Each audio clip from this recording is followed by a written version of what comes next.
আদায়েৰ কাৰণে এই হিন্দু মুসলমানেৰ নামত যে এক নাগৰিকত্বৰ বিভাজন এই বিমসক কেতিয়া প্ৰশ্ৰয় দিয়া নাই আৰু আজি স্পষ্ট ভাষাত কৈছো নিদিও আৰু চৰকাৰখনে যদি ভাবিছে যে তেওঁলোকৰ ৰাজনৈতিক দাবী সুৰক্ষিত কৰাৰ কাৰণে শংকৰাজনৰ দেশক বিনষ্ট কৰি চৰকাৰে ভুগিব লাগিব স্পষ্ট কথা কিয়নো অসমীয়া ৰাইজ এতিয়া কিন্তু জাগিছে অসমীয়া ৰাইজ জাতি জনগোষ্ঠীৰ কোনো কথা নাই ধৰ্মৰ কোনো কথা নাই ইয়াত হিন্দু মুসলমানৰ কোনো কথা নাই অসমীয়া যি জাতি পৰিকাঠামো আবেগৰ আৰু সেই আবেগ আমি জীয়াই ৰাখিব লাগিব আৰু সেই আবেগৰ স্বাৰ্থত যদি প্ৰথমতে জীৱন দিব লাগে সংখ্যালঘু মুছলমানসকলে ইতিমধ্যেই সাজু হৈ আছে যে নাগৰিকত্ব সংশোধনীৰ নামত কোনো বিদেশীৰ বুজা লোৱা নগৈ হিন্দুই হওক মুছলমানেই হওক অসম যুদ্ধ আপোনালোকে কৰিছে আমি মানি লৈছো ৬ বছৰকে ৰক্তক্ষয়ী আন্দোলনৰ অন্তত দ্বিধাবোধ কৰা নাই সন্মান জনাই পেলাই আজি এনআৰচিৰ কাম চলি আছে এই সময়ত এনআৰচিৰ কামক বাকী প্ৰকাৰে বিঘ্নিত কৰাৰ কাৰণে এনেধৰণৰ ষড়যন্ত্ৰ আপোনালোকে এটা কথা এনেধৰণৰ ষড়যন্ত্ৰ গম পাইছে কিন্তু এনআৰচি শেষ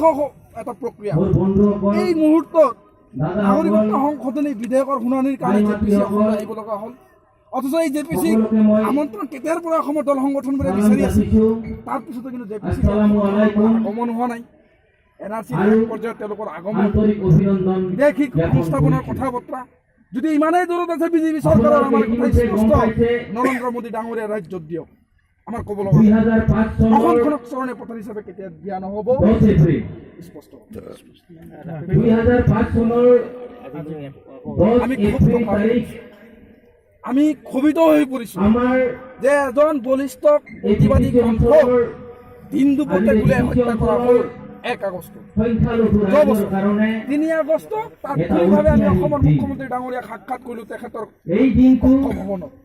তেখেতে আমাক এচুট কৰিছে যে লাফিকুল ইছলামৰ যি হত্যাকাণ্ড এই হত্যাকাণ্ড কোনো পৰ্যায়ে সহজভাৱে লোৱা নহ'ব আৰু আমিও তেখেতক অনুৰোধ জনাইছিলো যে সততে আপোনাৰ বিৰুদ্ধে এটা অভিযোগ আছে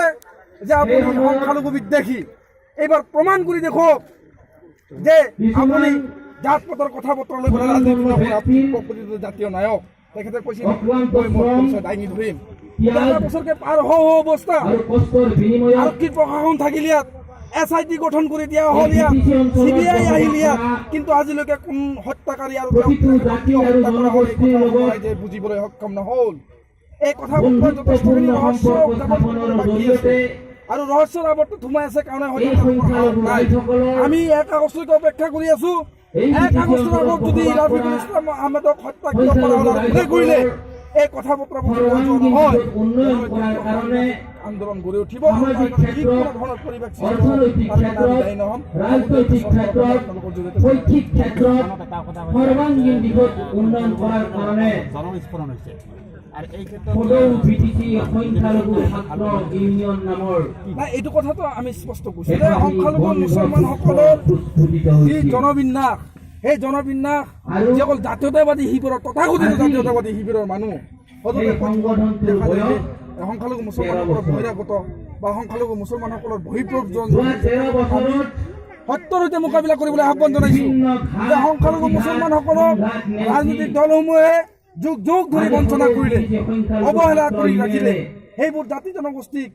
অৱহেলিত জাতি জনগোষ্ঠী হিচাপে তেওঁলোকে জীয়াই ৰাখিলে ভোট বেংক হিচাপে এই জাতি জনগোষ্ঠীৰ মানে বিশেষকৈ মুছলমান সম্প্ৰদায়ক শৈক্ষিক দিশত বা আৰ্থসামাজিক দিশত সাংঘাতিক ধৰণৰ নহওক সেই ব্যৱস্থা কিন্তু কোনো চৰকাৰে বা কোনো গ্ৰহণ কৰা নাছিল আৰু সেইকাৰণে বিশেষকৈ চৰাঞ্চলৰ মানুহ নদীৰ উত্তৰ অঞ্চলৰ মানুহ